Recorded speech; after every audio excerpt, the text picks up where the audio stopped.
अस्सलाम वालेकुम जी स्टूडेंट्स, क्या हाल है आपके।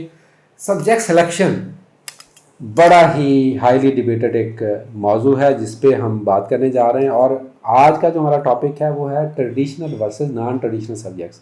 ये traditional versus non traditional subjects क्या होते हैं, इस पर हम डिटेल में डिस्कस करेंगे। मेरा नाम है Mian Shafiq, I am CSP officer, 2008 का मेरा CSS है। I am the author of the best selling book of general science and ability as well, और पाकिस्तान आर्मी काउंट सर्विस से मेरा ताल्लुक है। सब्जेक्ट सिलेक्शन जी, दो तरह के सब्जेक्ट्स हैं। एक सब्जेक्ट्स हैं जिनको हम बोलते हैं ट्रेडिशनल सब्जेक्ट्स। ट्रेडिशनल सब्जेक्ट्स क्या हैं, जो कि 70-80% लोग ऑप्ट करते हैं। लाइक अगर हम CSS का ग्रुप 1 या 2 की बात करें तो उसमें आप देखेंगे 80% students will be opting political science and IR। तो ये एक एग्जाम्पल है जिसको हम बोलते हैं ट्रेडिशनल सब्जेक्ट्स। पंजाबी, बलोची, सिंधी, पश्तो भी ट्रेडिशनल सब्जेक्ट्स के अंदर ही आते हैं। अच्छा, अब अगर आप CSS की तैयारी कर रहे हैं तो हमारी इसके ऊपर पहले भी अलग से डिस्कशन होती रही है। तो रीजनल लैंग्वेजेस, तो अगर आपकी हैंड राइटिंग उसकी बेहतर है, आप उसको लिख अच्छी तरह से समझ सकते हैं, और आपको सम हो शेर वगैरह उसका या जो लिटरेचर है उसकी अच्छी तरह से समझ आ जाती है, तो आई विल रिकमेंड कि आप रीजनल लैंग्वेजेस में से एक सब्जेक्ट लाजमी ऑप्ट करें। मतलब हम तो एक वो बोला करते हैं कि पंजाबी तो सिर्फ रखने के 50 या 60 नंबर है। मतलब अगर आप खुद फेल होना चाहें तो फिर एग्जामिनर कहता है कि ठीक है जी, आपको फेल कर देते हैं। अदरवाइज पंजाबी जैसे सब्जेक्ट में, बलोची, सिंधी, पश्तो में से आपका बहुत अच्छा स्कोर आता है। अब आ गया debate traditional versus non traditional subjects. अगर आपके पास ऑप्शन है कि आप पॉलिटिकल साइंस या IR की बजाय फिज़िक्स रख सकते हैं, इकोनॉमिक्स रख सकते हैं, अकाउंटिंग एंड ऑडिटिंग रख सकते हैं, कंप्यूटर साइंस ऑप्ट कर सकते हैं, सो आई विल रिकमेंड यू के गो फॉर इट।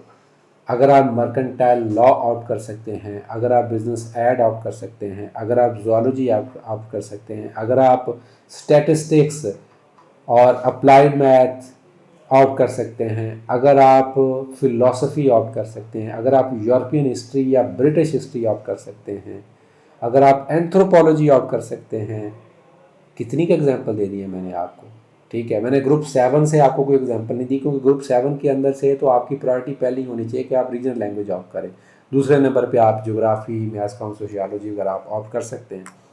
ये वो तमाम सब्जेक्ट्स हैं जो कि आपके नॉन ट्रेडिशनल सब्जेक्ट्स कहलाते हैं CSS और PMS के अंदर। मेरा मेन फोकस ऑब्वियसली इसमें CSS ही रहा है, क्योंकि PMS आम तमाम प्रोविंसेस का उनके ग्रुप्स कम्बिनेशन डिफरेंट होते हैं, तो वो यहाँ पे डिस्कस करना थोड़ा एक लंबी उसमें हमारी बहस चल पड़ेगी। अच्छा, अब इसमें क्या ये सब्जेक्ट स्कोरिंग है? मैं तो बेट करने को तैयार हूँ कि ये सब्जेक्ट स्कोरिंग है। उसकी वजह क्या है? मेरी एक थ्योरी है। थ्योरी क्या है जी? Opt less competitive and high scoring subject. Less competitive से क्या मुराद है? यहाँ पे लेस कंपेटिटिव से ये मुराद नहीं है कि ये जो सब्जेक्ट्स हैं ये स्कोर कम देते हैं, नहीं, इनमें कंपटीशन कम है। फिलासफी कितने लोग आप कर रहे होंगे? हार्डली 500-700। इकोनॉमिक्स कितने कर रहे होंगे? 300-400। ठीक है। कंप्यूटर साइंस कितने कर रहे होंगे लोग? काउंटिंग ऑडिटिंग कितने लोग आप कर रहे होंगे? ठीक है। फिजिक्स कितने लोग आप कर रहे होंगे? बिजनेस है, mercantile law, European history, British history. ठीक है। इन सब्जेक्ट्स के अंदर कंपटीशन बहुत कम होता है, जिसकी वजह से एक तो ये होता है कि इसको सिर्फ नॉर्मली वो स्टूडेंट्स ऑप्ट कर रहे होते हैं जिनका उसमें एक अच्छा एकेडमिक बैकग्राउंड होता है। जिनका अच्छा एकेडमिक बैकग्राउंड नहीं होता वो इसमें बहुत बुरी तरह से फेल भी होते हैं। ये भी आप बात याद रखिएगा। आप PPSC की एनुअल रिपोर्ट चेक कीजिएगा। आपको PPSC पंजाब की मैं बात कर रहा हूँ, CSS में क्योंकि इस तरह से वो स्टैटिस्टिकल एनालिसिस कोई देते नहीं है, तो इसलिए मैं उसकी एग्जांपल नहीं यहाँ पे दे सकता। आप वहाँ पे देखेंगे पर्शियन, अरेबिक, हिस्ट्री। ठीक है। वो सब्जेक्ट्स जो कि नॉन ट्रेडिशनल हैं, बहुत कम लोग रखते हैं, उसमें आपको 61 एंड अबव स्कोर करने वाले लोगों की तादाद ज़्यादा नज़र आएगी as compare to traditional subjects के। PPSC की 2020 की जो एनुअल रिपोर्ट है वो आप पब्लिकेशन में जाके PPSC की वेबसाइट पे आप जाके एनुअल रिपोर्ट 2020 चेक करें, और उसके अंदर जो कंबाइंड कंपेटिटिव एग्जामिनेशन का जो सेक्शन है वहाँ पे आप स्कोर्स का स्टैटिस्टिकल एनालिसिस दे सकते हैं। यहाँ पे मैं एक एग्जांपल आपको देना चाहूँगा माहीन हसन की। माहीन हसन की एग्जांपल मैं क्यों आपको दे रहा हूँ कि उन्होंने नॉन ट्रेडिशनल सब्जेक्ट्स को ऑप्ट किया और टॉप किया। ठीक है। उनके सब्जेक्ट्स क्या थे? Accounting, auditing, stat, applied math, mercantile law. ठीक है। अब ये कौन से सब्जेक्ट्स हैं? ये सारे के सारे नॉन ट्रेडिशनल सब्जेक्ट हैं। इस तरह 2-3 साल पहले अनीक अनवर, उसने कंप्यूटर साइंस ऑप्ट किया, उसने फिजिक्स ऑप्ट किया। ठीक है। And he stood topper overall. ठीक है, रिटन में, और फोर्थ पोजीशन थी उनकी ओवरऑल। ठीक है। तो इस बहस का सिंपल सा मकसद है, प्रॉब्लम यहाँ पे क्या आता है बच्चों को कि इसमें ऑब्वियसली टीचर्स नहीं मिलते। अगर आप इकोनॉमिक्स पढ़ना चाहते हैं, अकाउंटिंग वाउटिंग पढ़ना चाहते हैं, फिजिक्स पढ़ना चाहते हैं, इसके टीचर्स हमारे पास अवेलेबल हैं, आप उनको ज्वाइन कर सकते हैं। आपको अदर इंडिपेंडेंट टीचर्स भी मिल जाएंगे इन सब्जेक्ट्स के अंदर।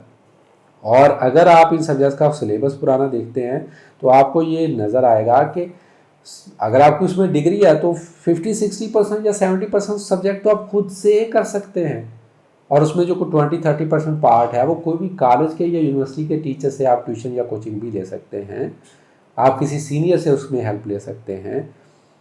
खुद से भी उस पर आप कोई 15-20 दिन महीना लगा के उसकी आप तैयारी खुद से भी कर सकते हैं। So this is my recommendation कि आप अगर अच्छी तरह से प्लानिंग करें तो कंपटीशन के एग्ज़ाम के अंदर से आप रिटन में बहुत अच्छा स्कोर जो है वो बोर्ड पे पुट कर सकते हैं, बहुत अच्छा स्कोर आप हिट कर सकते हैं, जो कि एलोकेशन की आपकी बहुत बड़ी ज़मानत होगी।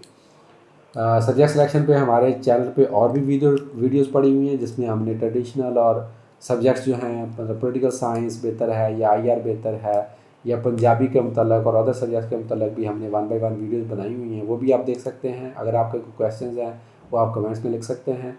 Thank you. अल्लाह हाफिज़।